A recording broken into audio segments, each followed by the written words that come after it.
മാനസിക രോഗ വിമുക്തരുടെ പുനരധിവാസത്തിനായുള്ള സർക്കാരിൻ്റെ പദ്ധതി ഏതാണ്?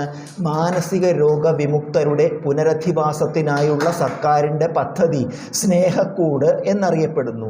ഇന്ത്യ ദേശീയ ബഹിരാകാശ ദിനമായി ആചരിക്കുന്നത് എന്നാണ്? ഇന്ത്യ ദേശീയ ബഹിരാകാശ ദിനമായി ആചരിക്കുന്നത് ആഗസ്റ്റ് 23-നാണ്. ദേശീയ ഗീതമായ വന്ദേമാതരം ആദ്യമായി പാടിയത് കോൺഗ്രസിൻ്റെ ഏത് സമ്മേളനത്തിലാണ്? ദേശീയ ഗീതമായ വന്ദേമാതരം ആദ്യമായി പാടിയത് കോൺഗ്രസിൻ്റെ കൊൽക്കത്ത സമ്മേളനത്തിലാണ്. സ്വാതന്ത്ര്യ സമരകാലത്തെ മലയാള പത്രമായ സ്വദേശാഭിമാനിയുടെ ആദ്യ പത്രാധിപർ ആരാണ്? സ്വാതന്ത്ര്യ സമരകാലത്തെ മലയാള പത്രമായ സ്വദേശാഭിമാനിയുടെ ആദ്യ പത്രാധിപർ CP ഗോവിന്ദപിള്ളയാണ്. ഭഗത് സിംഗ് സ്മാരകമായ ഭഗത് സിംഗ് ചൗക്ക് സ്ഥിതി ചെയ്യുന്ന നഗരം ഏതാണ്? ഭഗത് സിംഗ് സ്മാരകമായ ഭഗത് സിംഗ് ചൗക്ക് സ്ഥിതി ചെയ്യുന്ന നഗരം ലാഹോറാണ്.